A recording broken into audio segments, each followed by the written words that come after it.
ಇದೀಗ ಕೇಳೋಣ, ಆಕಾಶವಾಣಿಯ ನಿಲಯ ನಿರ್ದೇಶಕರಾಗಿ ಕರ್ತವ್ಯವನ್ನು ನಿರ್ವಹಿಸಿ ನಿವೃತ್ತಗೊಂಡಿರುವ ಡಾಕ್ಟರ್ ವಸಂತ್ ಕುಮಾರ್ ಪೆರ್ಲಾ ಅವರೊಂದಿಗಿನ ಸಂದರ್ಶನ. ಸಂದರ್ಶಿಸುವವರು ಡಾಕ್ಟರ್ ಪಾಂಡುರಂಗ ವಿಠಲ ಅವರು. ಜ್ಞಾನಧ್ವನಿ ಕೇಳುಗರಿಗೆ ನಮಸ್ಕಾರ. ಈಗ ನಮ್ಮ ಜೊತೆ ವಸಂತ್ ಕುಮಾರ್ ಪೆರ್ಲಾ ಅವರು ಇದ್ದಾರೆ. ಅವರು ಆಕಾಶವಾಣಿಯಲ್ಲಿ ಅನೇಕ ವರ್ಷ ಸೇವೆ ಸಲ್ಲಿಸಿ ಮಂಗಳೂರಿನ ಸ್ಟೇಷನ್ ಡೈರೆಕ್ಟರ್ ಆಗಿ ನಿವೃತ್ತಿಗೊಂಡಿದ್ದಾರೆ. ಬಾನುಲಿ ನಿಲಯ ಹೇಗೆ ವರ್ಕ್ ಮಾಡಬೇಕು, ಹೇಗೆ ಕೆಲಸ ಮಾಡಬೇಕು ಅನ್ನೋದರಲ್ಲಿ ಅವರ ಪರಿಶ್ರಮ ಹೆಚ್ಚಿನದು. ನಮಸ್ಕಾರ ಡಾಕ್ಟರ್ ವಸಂತ್ ಕುಮಾರ್ ಪೆರ್ಲಾ ಅವರೇ. ನಮಸ್ತೆ. ಜ್ಞಾನಧ್ವನಿಯ ಎಲ್ಲ ಕೇಳುಗರಿಗೂ ಕೂಡ ನನ್ನ ವಂದನೆಗಳು. ಈ ಸಮುದಾಯ ಬಾನುಲಿ ಕೇಂದ್ರ ಅನೇಕ ಕಡೆ ಸ್ಥಾಪನೆಗೊಳ್ತಾ ಇದೆ. ಅದರ ಮೂಲ ಉದ್ದೇಶ ಏನು? ಸಮುದಾಯ ಬಾನುಲಿ ಕೇಂದ್ರಗಳ ಮೂಲ ಉದ್ದೇಶ ನಮ್ಮ ಶೈಕ್ಷಣಿಕ ರಂಗವನ್ನ ಬಲಪಡಿಸಬೇಕು ಅಂತನ್ನುವುದೇ ಆಗಿದೆ. ಅಂದ್ರೆ ಎಲ್ಲೆಲ್ಲಿ ದೊಡ್ಡ ದೊಡ್ಡ ಶೈಕ್ಷಣಿಕ ಸಂಸ್ಥೆಗಳಿವೆ, ಆ ಶೈಕ್ಷಣಿಕ ಸಂಸ್ಥೆಗಳ ಅಕಾಡೆಮಿಕ್ ಚಟುವಟಿಕೆಗಳನ್ನ ಇನ್ನಷ್ಟು ಗಟ್ಟಿಗೊಳಿಸಬೇಕು ಮತ್ತು ಆ ಮೂಲಕ ಆ ಪರಿಸರದ ಎಲ್ಲ ಆಸಕ್ತರಿಗೆ ಅನ್ಯಾನ್ಯ ಜ್ಞಾನ ಶಿಸ್ತುಗಳು ಲಭ್ಯ ಆಗಬೇಕು ಅಂತ ಅನ್ನುವುದೇ ಈ ಸಮುದಾಯ ಬಾನುಲಿ ಕೇಂದ್ರಗಳ ಸ್ಥಾಪನೆಯ ಮೂಲ ಉದ್ದೇಶ. ಅಂದ್ರೆ ಈ ಶೈಕ್ಷಣಿಕ ಸಂಸ್ಥೆಗಳು ಒಂದು ನಿರ್ದಿಷ್ಟ ಕಾಲಾವಧಿಯಲ್ಲಿ ಕೆಲಸ ಮಾಡ್ತವೆ ನೋಡಿ. ಹೌದು. ಅಂದ್ರೆ ಬೆಳಗ್ಗೆ 9 ಗಂಟೆಗೋ 10 ಗಂಟೆಗೋ ಅಥವಾ 8 ಗಂಟೆಗೋ ಶಾಲಾ ಆರಂಭ ಅಥವಾ ಎಜುಕೇಶನಲ್ ಇನ್ಸ್ಟಿಟ್ಯೂಷನ್ ಆರಂಭ ಆದ್ರೆ ಸಂಜೆ ಒಂದು ನಿರ್ದಿಷ್ಟ ಹೊತ್ತಿಗೆ ಅಲ್ಲಿ ಶೈಕ್ಷಣಿಕ ಚಟುವಟಿಕೆ ನಿಂತು ಹೋಗ್ತದೆ. ಆದ್ರೆ ನಮ್ಮ ಕಲಿಕೆ ಅಂತ ಅನ್ನುವುದು ಅದು ನಿರಂತರ. ಶಾಲಾ ಅಥವಾ ಕಾಲೇಜಿನ ಅವಧಿ ಮುಗಿದ ಬಳಿಕ ಕೂಡ ಅವರಿಗೆ ಪೂರಕ ಜ್ಞಾನ ಸಿಗ್ತಾ ಇರಬೇಕು. ಆ ಕಾರಣಕ್ಕೆ ಈ ಶಿಕ್ಷಣಕ್ಕೆ ಸಂಬಂಧಪಟ್ಟ ಇತರೆ ವಿಷಯಗಳನ್ನ, ಅಂದ್ರೆ ಅದು ಶಿಕ್ಷಣದ ಚೌಕಟ್ಟಿನ ಒಳಗೆ ಬರುವಂತಹ ವಿಷಯಗಳನ್ನ ಮತ್ತು ಒಟ್ಟು ಜ್ಞಾನವನ್ನ, ಲೋಕಜ್ಞಾನವನ್ನ ಆ ಪರಿಸರದ ಜನರಿಗೆ ಆಳವಾಗಿ ನೀಡಬೇಕು ಮತ್ತು ಸತತವಾಗಿ ಅವರಿಗೆ ಆ ಜ್ಞಾನದ ಧಾರೆ ಹರಿತಾ ಇರಬೇಕು ಅಂತನ್ನುವ ಕಾರಣಕ್ಕೆ ಈ ಸಮುದಾಯ ಬಾನುಲಿ ಕೇಂದ್ರ ಅನ್ನುವ ಪರಿಕಲ್ಪನೆಯನ್ನ ತರಲಾಯಿತು. ಆ ಮೂಲಕ ನಿರಂತರವಾಗಿ ಜ್ಞಾನವನ್ನ ಕೇಳುಗರಿಗೆ ನೀಡ್ತಾ ಇರುವುದೇ ಈ ಸಮುದಾಯ ಬಾನುಲಿ ಕೇಂದ್ರಗಳ ಸ್ಥಾಪನೆಯ ಹಿಂದೆ ಇದ್ದ ಮೂಲ ಉದ್ದೇಶ. ಈಗ ಕೊರೋನಾ ಸಮಯದಲ್ಲಿ ಎಲ್ಲಾ ಸಂಸ್ಥೆಗಳು ಆನ್ಲೈನ್ ಶಿಕ್ಷಣವನ್ನ ಕೊಡ್ತಾ ಇದ್ವು. ಮತ್ತೆ ನಮ್ಮ ಒಂದು ಕಾಲೇಜು ವಿಡಿಯೋ ಲೆಸನ್ಸ್ ಅನ್ನ ಯೂಟ್ಯೂಬ್ನಲ್ಲಿ ಒಂದು ಬಿಡ್ತಾ ಬಂತು. ಅದು ಸಾಕಷ್ಟು ಜನಪ್ರಿಯನೂ ಆಯಿತು. ಈ ಪಾಠಗಳನ್ನು ನೇರವಾಗಿ ರೇಡಿಯೋ ಮೂಲಕ ಕೊರೋನಾ ಸಮಯದಲ್ಲಿ SLC ಪಾಠಗಳನ್ನು ಕೊಟ್ವಿ. ತುಂಬಾ ಸಂತೋಷ. ನಮ್ಮ ವಿಡಿಯೋ ಚಾನಲ್ಲು ಅಂದರೆ PU ಕಾಲೇಜಿಂದು ಅದು ಕರ್ನಾಟಕದಾದ್ಯಂತ ಮತ್ತೆ ದೇಶಾದ್ಯಂತ ಅನ್ನೋದನ್ನು ಹೇಳಬಹುದು. ಅನೇಕ ರಾಜ್ಯಗಳಲ್ಲಿ ಅದನ್ನು ವೀಕ್ಷಿಸಿದ್ದಾರೆ. ಈ ಸಮುದಾಯ ಬಾನುಲಿ ಕೇಂದ್ರ ಇತರ ಬಾನುಲಿ ಕೇಂದ್ರಗಳಿಗಿಂತ ಹೇಗೆ ಭಿನ್ನ? ಇದೊಂದು ನಿಜವಾಗಿ ಚರ್ಚೆ ಮಾಡಬೇಕಾದಂತ ಮತ್ತು ಎಲ್ಲರೂ ತಿಳ್ಕೊಳ್ಬೇಕಾದಂತ ಒಂದು ಪ್ರಶ್ನೆ. ಮೊದಲನೇದಾಗಿ ನಾನು ನಿಮ್ಮ ಸಂಸ್ಥೆಯನ್ನ ಅಭಿನಂದಿಸ್ತೇನೆ. ಯಾಕೆಂತಂದ್ರೆ ಕೊರೋನಾ ಅವಧಿಯಲ್ಲಿ ತರಗತಿಗಳಿಗೆ ಬರಲಿಕ್ಕೆ ಸಾಧ್ಯ ಆಗದೇ ಇದ್ದಂತಹ ಸಂದರ್ಭದಲ್ಲಿ ಆನ್ಲೈನ್ ತರಗತಿಗಳನ್ನ ಆಡಿಯೋ ಮತ್ತು ವಿಡಿಯೋ ಮೂಲಕ ಪ್ರಸಾರ ಮಾಡಿದ್ದು ಮತ್ತು ವಿದ್ಯಾರ್ಥಿಗಳು ಅದನ್ನ ಆಲಿಸಿದ್ದು ಮೆಚ್ಚತಕ್ಕ ಅಂಶವಿದೆ. ಅಂದ್ರೆ ಅದು ಒಂದು ಕೇಳ್ಮೆಯ ಮಾಧ್ಯಮ ನೋಡಿ. ಆಡಿಯೋ ಇರ್ಲಿ, ವಿಡಿಯೋ ಇರ್ಲಿ ಅಥವಾ ಸಮುದಾಯ ಬಾನುಲಿ ಅಂತಂದ್ರೆ ಅದಕ್ಕೆ ಒಂದು ಸಾಂಸ್ಥಿಕ ಚೌಕಟ್ಟನ್ನು ಕೊಟ್ಟಿರೋದಷ್ಟೇ. ಇದು ಒಟ್ಟಿನಲ್ಲಿ ಕೇಳ್ಮೆಯ ಮಾಧ್ಯಮ. ಹಾಗಾಗಿ ಆ ಶಿಕ್ಷಣ ಸಂಸ್ಥೆಗಳು ಅಥವಾ ವಿಶೇಷವಾಗಿ ಶಿಕ್ಷಣ ಸಂಸ್ಥೆ ಈ ಒಂದು ಮಾಧ್ಯಮವನ್ನ, ಅಂದ್ರೆ ಕೇಳುವಿಕೆಯ ಮಾಧ್ಯಮವನ್ನ, ಕೇಳ್ಮೆಯ ಮಾಧ್ಯಮವನ್ನ ಪರಿಣಾಮಕಾರಿಯಾಗಿ ಉಪಯೋಗಿಸಿಕೊಂಡಿದೆ ಅಂತ ಅನ್ನೋದು ತುಂಬಾ ಸಂತೋಷ ಪಡಬೇಕಾದಂತ ಸಂಗತಿ. ಮತ್ತೆ ಒಂದು ಪ್ರಶ್ನೆ ನೀವು ಕೇಳಿದ್ರೆ, ಇತರ ಬಾನುಲಿ ಕೇಂದ್ರಗಳಿಂದ ಈ ಸಮುದಾಯ ಬಾನುಲಿ ಕೇಂದ್ರ ಹೇಗೆ ಭಿನ್ನ ಅಂತ. ಹೇಗೆ ಭಿನ್ನ ಅಂತಂದ್ರೆ ಅದು ಪರಿಕಲ್ಪನೆಯಲ್ಲೇ ಇರುವಂತಹ ಭಿನ್ನತೆ. ಉಳಿದ ರೇಡಿಯೋ ಕೇಂದ್ರಗಳು ಅಥವಾ ಆಕಾಶವಾಣಿ ಕೇಂದ್ರ ಇಡೀ ಸಮಾಜಕ್ಕೆ, ಅದು ಶಿಕ್ಷಣ ಇರಬಹುದು, ಮಾಹಿತಿ, ಸುದ್ದಿ ಇತ್ಯಾದಿಗಳಿರಬಹುದು ಅಥವಾ ಮನರಂಜನೆ ಇರಬಹುದು, ಈ ಎಲ್ಲವನ್ನ ನೀಡುತ್ತೆ. ಬೇರೆ ಬೇರೆ ವಯೋಮಾನದವರಿಗೆ, ಬೇರೆ ಬೇರೆ ಪ್ರದೇಶದವರಿಗೆ, ಭಿನ್ನ ಆಸಕ್ತರಿಗೆ ಸದಾ ಮತ್ತು ನಿರಂತರವಾಗಿ ಕಾರ್ಯಕ್ರಮಗಳನ್ನು ಕೊಡ್ತಾ ಇರ್ತದೆ. ಆದ್ರೆ ಇದು ಒಂದು ಕೇಂದ್ರೀಕೃತವಾದಂತಹ ಪ್ರಸಾರ. ಈ ಸಮುದಾಯ ಬಾನುಲಿ ಅನ್ನೋದು ನಾವು ಕಾನ್ಸಂಟ್ರೇಟೆಡ್ ಅಂತ ಇಂಗ್ಲಿಷ್ ನಲ್ಲಿ ಏನು ಹೇಳ್ತೀವಿ, ಅಂದ್ರೆ ಒಂದು ಕೇಂದ್ರೀಕೃತವಾದಂತಹ ಪ್ರಸಾರ. ಒಂದು ಕೇಂದ್ರೀಕೃತ ಅಂತ ಅನ್ನೋದು ಯಾವ ಅರ್ಥದಲ್ಲಿ ಅಂತಂದ್ರೆ ಶಿಕ್ಷಣ ಮಾತ್ರ, ಕರಿಕ್ಯುಲಮಿಗೆ ಸಂಬಂಧಪಟ್ಟದ್ದು ಮಾತ್ರ. ಹ್ಮ್ ಹ್ಮ್ ಹಾಗಾಗಿ ಈ ಸಮುದಾಯ ಬಾನುಲಿ ಕೇಂದ್ರಗಳ ಒಟ್ಟು ಪರಿಕಲ್ಪನೆಯಲ್ಲೇ ಮೂಲ ಆಕಾಶವಾಣಿ ಕೇಂದ್ರಗಳಿಗಿಂತ ಅಥವಾ ಇತರ ಬಾನುಲಿ ಕೇಂದ್ರಗಳಿಗಿಂತ ಅದು ಭಿನ್ನವಾಗಿದೆ ಅಂತನ್ನುವ ಒಂದು ಚಿತ್ರಣವನ್ನು ಅದು ಕೊಡುತ್ತೆ. ಹೌದು. ಮತ್ತೆ ಪ್ರದೇಶ ಕೂಡ ಸೀಮಿತವಾದ್ದು. ಹೌದು, ಅಂದ್ರೆ ಸಮುದಾಯ ಬಾನುಲಿ ಕೇಂದ್ರಗಳು ಆ ಶಿಕ್ಷಣ ಸಂಸ್ಥೆ ಮತ್ತು ಅದರ ಸುತ್ತಮುತ್ತಲ ವ್ಯಾಪ್ತಿ ಅಷ್ಟನ್ನ ಮಾತ್ರ ಗಮನದಲ್ಲಿಟ್ಟುಕೊಂಡು ಕೆಲಸ ಮಾಡುವಂತಹದ್ದು. ಅದರ ಉದ್ದೇಶ ಏನು ಅಂತಂದ್ರೆ ಒಂದು ಗ್ರಾಮ ಅಥವಾ ಒಂದು ಪಂಚಾಯತಿನ ಮಟ್ಟದಲ್ಲಿ ಸುತ್ತಮುತ್ತಲ ಒಂದು 4-5 ಕಿಲೋಮೀಟರ್ನ ತನ್ನ ಸಂಸ್ಥೆಯ ಪಾಸಲೆಯಲ್ಲಿ ಇರತಕ್ಕಂಥ ವಿದ್ಯಾರ್ಥಿಗಳಿಗೆ ಮತ್ತು ಜನಸಾಮಾನ್ಯರಿಗೆ ಶಿಕ್ಷಣಕ್ಕೆ ಸಂಬಂಧಿಸಿದ ವಿಷಯವನ್ನು ಮಾತ್ರ ಕೊಡುವುದು. ಅಂದ್ರೆ ಸಮುದಾಯ ಬಾನುಲಿ ಕೇಂದ್ರ ಶಿಕ್ಷಣ ಮಾತ್ರ ಕೊಡುವುದು ಅಂತಂದ್ರೆ ಶಿಕ್ಷಣದ ಅರ್ಥವ್ಯಾಪ್ತಿಯನ್ನು ನಾವು ಹೇಳಬೇಕಾಗುತ್ತೆ. ಶಿಕ್ಷಣ ಅಂತಂದ್ರೆ ವಿದ್ಯಾರ್ಥಿಗಳಿಗೆ ಅವರ ಪಾಠ ಪಠ್ಯಗಳು ಪ್ರವಚನಗಳಿಗೆ ಸಂಬಂಧಿಸಿದ್ದು ಅನ್ನೋದು ನಿಜವೇ ಆದರೂ ಕೂಡ ಆ ಸುತ್ತಲ ಪರಿಸರದಲ್ಲಿ ಇರುವ ಒಂದು 5-6 ಕಿಲೋಮೀಟರ್ಗಳ ಸುತ್ತಳತೆಯಲ್ಲಿ ಇರುವಂತಹ ಜನರಿಗೆ, ಯುವಕರಿಗೆ, ಆಸಕ್ತರಿಗೆ ಶಿಕ್ಷಣ ಕೊಡುವುದು ಅಂತಂದ್ರೆ ಪಾಠ ಪಠ್ಯಗಳನ್ನ ಮಾತ್ರ ಕೊಡುವುದು ಅಂತನ್ನುವ ಪರಿಕಲ್ಪನೆಯಿಂದ ಹೊರತಾಗಿ ನಾವು ಯೋಚನೆ ಮಾಡಬೇಕಾಗುತ್ತೆ. ಅಂದ್ರೆ ಒಟ್ಟಿನಲ್ಲಿ ಆ ಸುತ್ತಮುತ್ತಲ ಪ್ರದೇಶದ ಜನರಿಗೆ ಜ್ಞಾನವನ್ನ ಕೊಡುವ ದಿಸೆಯಲ್ಲಿ ಈ ಸಮುದಾಯ ಬಾನುಲಿ ಕೇಂದ್ರಗಳು ಕೆಲಸ ಮಾಡಬೇಕಾಗುತ್ತೆ. ಅಂದ್ರೆ ಅಲ್ಲಿಯೇ ಇರುವಂತಹ ಜೀವನ ಪದ್ಧತಿ, ಆ ಪರಿಸರದಲ್ಲಿ ಇರುವಂತಹ ಒಟ್ಟು ಸಂಸ್ಕೃತಿ, ಅದು ಕೃಷಿ ಇರಬಹುದು, ಜನಜೀವನ ಇರಬಹುದು, ಅಥವಾ ಒಟ್ಟು ಅವರ ಬದುಕಿಗೆ ಸಂಬಂಧಿಸಿದಂತಹ ವಿಚಾರಗಳನ್ನ ಸಮುದಾಯ ಬಾನುಲಿ ಕೇಂದ್ರ ಪ್ರಸಾರ ಮಾಡ್ತಾ ಇರ್ತದೆ ಅಥವಾ ಪ್ರಸಾರ ಮಾಡಬೇಕು. ಮತ್ತು ಆ ಮೂಲಕ ಆ ಸ್ಥಳೀಯ ಜನರ ಅಭ್ಯುತ್ಥಾನ ಆಗಬೇಕು, ಅವರ ಬೌದ್ಧಿಕ ವಿಕಾಸ ಆಗಬೇಕು ಅಂತ ಅನ್ನೋದು ಈ ಸಮುದಾಯ ಬಾನುಲಿ ಕೇಂದ್ರಗಳ ಹಿಂದಿನ ಉದ್ದೇಶ. ಅದೇ ಇತರ ಬಾನುಲಿ ಕೇಂದ್ರಗಳಿಗಿಂತ, ಇತರ ಆಕಾಶವಾಣಿ ಕೇಂದ್ರಗಳಿಗಿಂತ ಅದು ಭಿನ್ನ ಅನ್ನುವುದನ್ನ ತೋರಿಸುವಂತಹ ಒಂದು ಅಂಶ. ಯಾವ ರೀತಿ ಕಾರ್ಯಕ್ರಮಗಳನ್ನ ತಯಾರಿಸಿ ಬಿತ್ತರಿಸಬೇಕು ನಾವು? ಸಮುದಾಯ ಬಾನುಲಿ ಕೇಂದ್ರಗಳಿಗೆ ಒಂದು ಬ್ರಾಡ್ ಆದಂತಹ, ಅಂದ್ರೆ ಒಂದು ವಿಶಾಲವಾದಂತಹ ಭಿತ್ತಿಯಲ್ಲಿ ಹೇಳುವುದಾದರೆ ಅದು ಶೈಕ್ಷಣಿಕ ಕಾರ್ಯಕ್ರಮಗಳನ್ನ ತಯಾರಿಸಿ ಬಿತ್ತರಿಸಬೇಕು ಅನ್ನೋದು ಅದರ ಒಂದು ಬಹಳ ವಿಶಾಲವಾದ ಒಂದು ಅರ್ಥವ್ಯಾಪ್ತಿ. ಆದ್ರೆ ಶೈಕ್ಷಣಿಕ ಕಾರ್ಯಕ್ರಮಗಳು ಅಂತಂದ್ರೆ ಜ್ಞಾನಕ್ಕೆ ಸಂಬಂಧಿಸಿದ್ದು ಅಂತ ನಾವು ಅದನ್ನ ಅರ್ಥೈಸಿಕೊಳ್ಬೇಕಾಗುತ್ತೆ. ಈಗಾಗಲೇ ನಾನು ಹೇಳಿದ ಹಾಗೆ ಒಂದು ನಿರ್ದಿಷ್ಟ ಪ್ರದೇಶದಲ್ಲಿ ಆ ಶಿಕ್ಷಣ ಸಂಸ್ಥೆ ಹೇಳಲ್ಪಡುವಂತಹ ಶೈಕ್ಷಣಿಕ ಪಾಠ ಪಠ್ಯಗಳಲ್ಲದೆ ಇತರೆ ವಿಚಾರಗಳನ್ನು ಕೂಡ ಅದು ಪ್ರಸಾರ ಮಾಡಲಿಕ್ಕೆ ಸಾಧ್ಯ. ಉದಾಹರಣೆಗೆ ನಮ್ಮ ಜಾನಪದ ಇರಬಹುದು, ಸಂಸ್ಕೃತಿಗೆ ಸಂಬಂಧಿಸಿದ್ದಿರಬಹುದು, ಕಲೆ ಸಾಹಿತ್ಯಕ್ಕೆ ಸಂಬಂಧಿಸಿದ್ದಿರಬಹುದು, ನಮ್ಮ ದೈನಂದಿನ ಬದುಕಿಗೆ ಸಂಬಂಧಿಸಿದ್ದು, ಆಹಾರ ಪಾನೀಯಗಳು ಅಥವಾ ನಮ್ಮ ಉಡುಗೆ ತೊಡುಗೆಗೆ ಸಂಬಂಧಿಸಿದ ಹಾಗೆ, ನಮ್ಮ ಚಿಂತನೆಗೆ ಸಂಬಂಧಿಸಿದ ಹಾಗೆ, ಕೃಷಿಗೆ ಸಂಬಂಧಿಸಿದ ಹಾಗೆ, ಹೀಗೆ ನಾನಾ ತರಹದ ಕಾರ್ಯಕ್ರಮಗಳನ್ನ ಜನರಿಗೆ ತಿಳುವಳಿಕೆ ಮತ್ತು ಜ್ಞಾನ ನೀಡುವ ನಿಟ್ಟಿನಲ್ಲಿ ರೂಪಿಸಿ ಪ್ರಸಾರ ಮಾಡುವುದಕ್ಕೆ ಅವಕಾಶ ಇದೆ.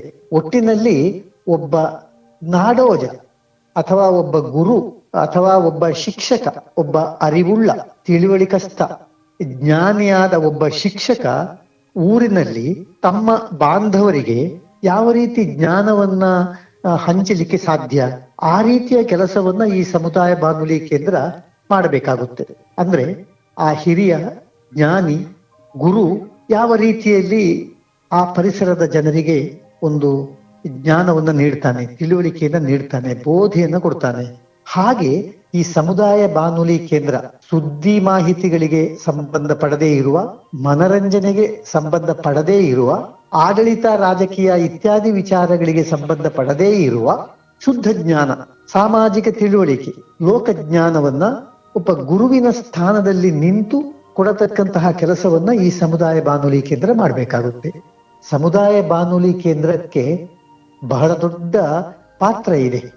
ಈ ಶೈಕ್ಷಣಿಕ ಸಂಸ್ಥೆ, ಮುಖ್ಯವಾದ ಈ ಶೈಕ್ಷಣಿಕ ಸಂಸ್ಥೆ ಏನಿದೆ ಅದರ ವ್ಯಕ್ತಿತ್ವವನ್ನ ಇನ್ನೂ ವಿಶಾಲ ಭಿತ್ತಿಯಲ್ಲಿ ತೋರಿಸಲಿಕ್ಕೆ, ಇನ್ನೂ ಹೆಚ್ಚು ಪರಿಣಾಮಕಾರಿಯಾಗಿ ಮಾಡುವುದಕ್ಕೆ ಈ ಸಮುದಾಯ ಬಾನುಲಿ ಕೇಂದ್ರ ಅದರ ಹಿಂದೆ ಒಂದು ಗುರುಸ್ಥಾನದಲ್ಲಿ ಇರುವಂತಹದ್ದು. ಇಡೀ ಒಂದು 6-7-5-6 ಕಿಲೋಮೀಟರ್ಗಳ ಸುತ್ತಳತೆಯಲ್ಲಿ ಇರುವ ಸಮಾಜಕ್ಕೆ ಅದು ಒಂದು ಗುರುಸ್ಥಾನದಲ್ಲಿ ಇರಬೇಕು. ಗುರು ಯಾವ ರೀತಿ ತಿಳುವಳಿಕೆಯನ್ನು ಕೊಡ್ತಾನೆ, ಹಾಗೆ ಅದು ಜ್ಞಾನವನ್ನು ಕೊಡ್ತಾ ಇರಬೇಕು. ಈ ಪ್ರಸಾರ ಮಾಡುವಾಗ ನಾವು ಅನುಸರಿಸಬೇಕಾದ ನಿಯಮಗಳು ಇನ್ಯಾವುದಾದ್ರೂ ಇದೆಯಾ? ಪ್ರಸಾರ ಮಾಡುವಾಗ ಇತರೆ ಬಾನುಲಿ ಕೇಂದ್ರಗಳಿಗೆ ಅನ್ವಯ ಆಗುವ ಕಾನೂನುಗಳು ಸಮುದಾಯ ಬಾನುಲಿ ಕೇಂದ್ರಕ್ಕೂ ಕೂಡ ಅನ್ವಯ ಆಗುತ್ತೆ. ಮುಖ್ಯವಾಗಿ ಈ ಪ್ರಸಾರ ಮಾಧ್ಯಮಗಳಿಗೆ ಅಥವಾ ಸಮೂಹ ಮಾಧ್ಯಮಗಳಿಗೆ ಒಟ್ಟಾಗಿ ಒಂದು ಕಾನೂನಿನ ನಿಯಮಗಳ ಒಂದು ವ್ಯಾಪ್ತಿ ಇದೆ.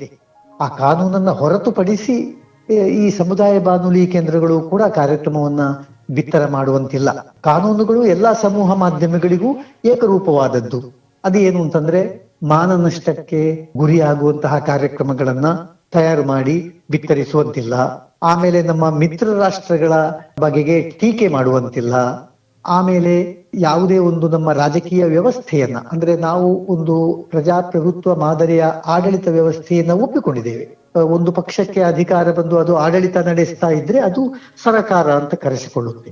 ಹಾಗೆ ಸರಕಾರದ ನೀತಿ ನಿಯಮಗಳನ್ನ ಟೀಕಿಸುವಂತಿಲ್ಲ.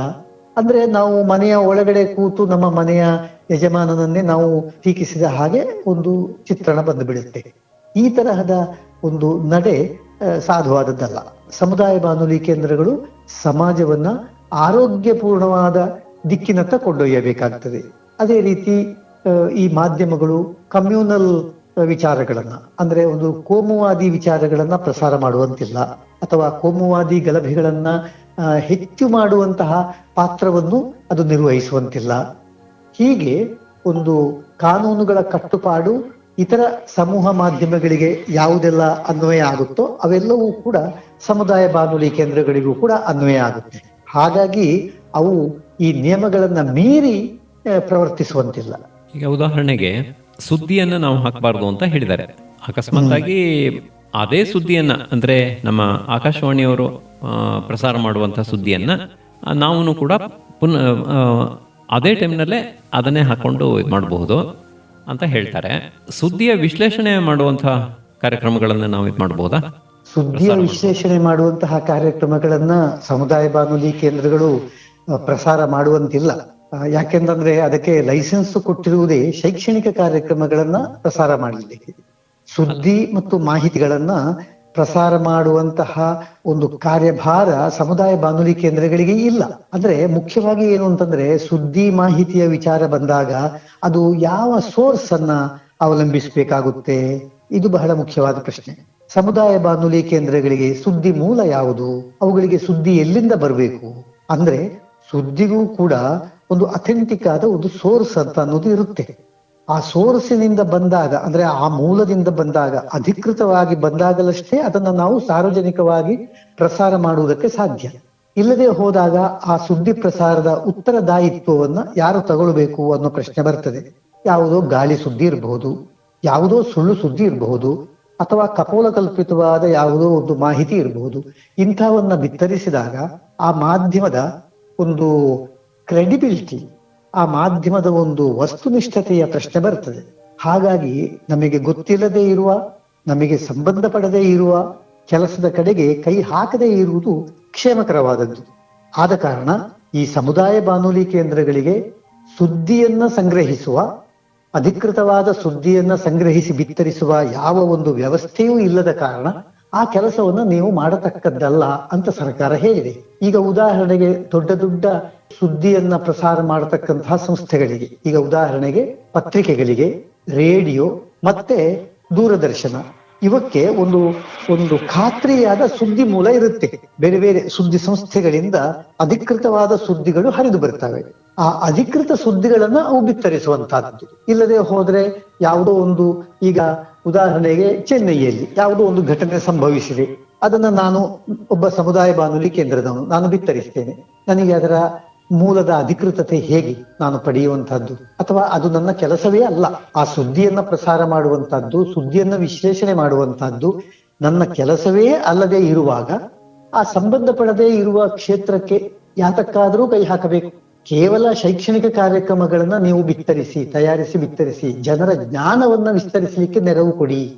ಶೈಕ್ಷಣಿಕ ಸಂಸ್ಥೆಗಳಿಗೆ ಪೂರಕವಾದ ಕೆಲಸಗಳನ್ನ ನೀವು ಮಾಡಿ ಅಂತ ಸರ್ಕಾರ ನಿರ್ದಿಷ್ಟವಾಗಿ ಹೇಳಿರುವಾಗ, ಈ ಸಂಬಂಧ ಪಡದೇ ಇರುವ, ಸಂಪನ್ಮೂಲಗಳು ಇಲ್ಲದೇ ಇರುವ ಮತ್ತು ಅನಗತ್ಯವಾದ ಕೆಲಸಗಳಿಗೆ ಕೈ ಹಾಕುವ ಒಂದು ಸಂದರ್ಭವಾದರೂ ಯಾತಕ್ಕೆ ಬೇಕು?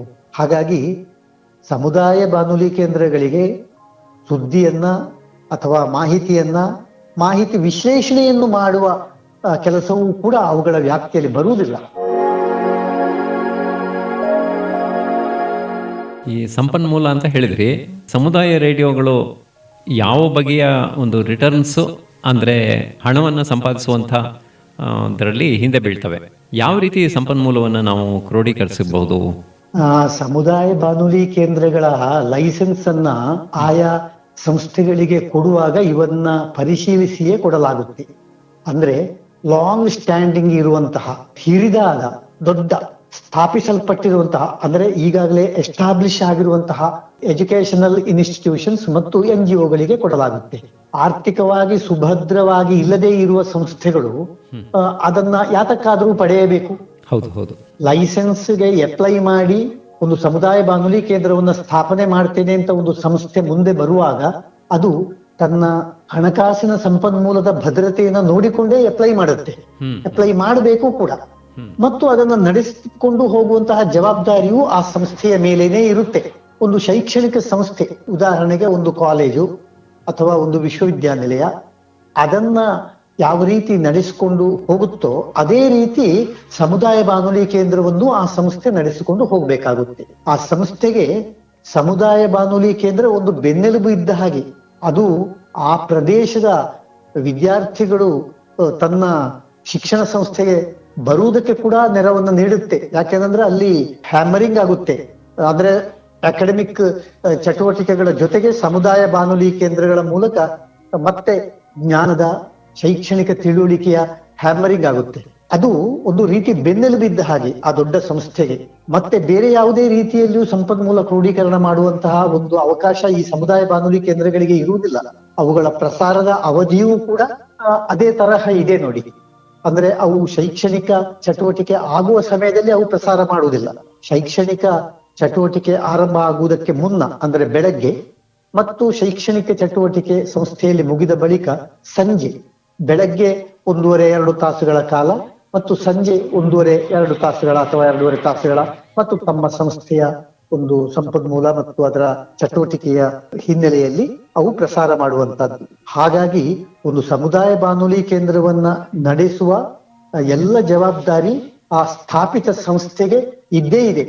ಅದು ಸಮುದಾಯ ಬಾನುಲಿ ಕೇಂದ್ರವನ್ನ ಸ್ಥಾಪನೆ ಮಾಡಿದ ಮೇಲೆ ನಮ್ಮ ಹತ್ತಿರ ಸಂಪನ್ಮೂಲ ಇಲ್ಲ ಅಂತ ಹೇಳಿ ಬೇರೆ ಕಡೆಗೆ ಕೈ ಚಾಚುವಂತಿಲ್ಲ. ಆ ಯೋಚನೆಯನ್ನ ಆ ಸಂಸ್ಥೆ ಮೊದಲೇ ಮಾಡಿಕೊಂಡಿರ್ಬೇಕಾಗುತ್ತೆ. ಅಂತಹ ಸುಭದ್ರವಾದ ಸಂಸ್ಥೆಯಷ್ಟೇ ಈ ಸಮುದಾಯ ಬಾನುಲಿ ಕೇಂದ್ರವನ್ನ ಪಡ್ಕೊಳ್ಳಿಕ್ಕೆ ಸಾಧ್ಯ. ಈ ವಿಚಾರವನ್ನ ಸಮುದಾಯ ಬಾನುಲಿ ಕೇಂದ್ರಗಳನ್ನ ಸ್ಥಾಪಿಸುವ ಸಂಸ್ಥೆಗಳು, ಅದು ಶೈಕ್ಷಣಿಕ ಸಂಸ್ಥೆ ಇರಲಿ ಅಥವಾ NGO ಇರಲಿ, ಅವು ಮೊದಲೇ ಸ್ಪಷ್ಟವಾಗಿ ತಿಳಿದುಕೊಂಡಿರಬೇಕಾದದ್ದು ಕೂಡ ಅಷ್ಟೇ ಅವಶ್ಯ. ತುಂಬಾ ವಿಚಾರಗಳನ್ನ ಸಮುದಾಯ ರೇಡಿಯೋ ಬಗ್ಗೆ ತಾವು ತಿಳಿಸಿಕೊಟ್ಟಿದ್ದೀರಾ ವಸಂತ್ ಕುಮಾರ ಪೆರ್ಲಾ ಅವರೇ. ಇನ್ನೂ ಅನೇಕ ವಿಚಾರಗಳನ್ನು ನಾವು ತಿಳಿಯಬೇಕಾಗಿದೆ. ಮುಂದಿನ ವಾರ ನಾವು ಭೇಟಿಯಾಗೋಣ. ನಮಸ್ಕಾರ. ತುಂಬಾ ಸಂತೋಷ. ನನ್ನ ವಿಚಾರಗಳನ್ನ ಹೇಳುವುದಕ್ಕೆ ಅವಕಾಶ ಮಾಡಿಕೊಟ್ಟ ನಿಮಗೆ ಮತ್ತೊಮ್ಮೆ ನನ್ನ ಧನ್ಯವಾದಗಳು, ವಂದನೆಗಳು.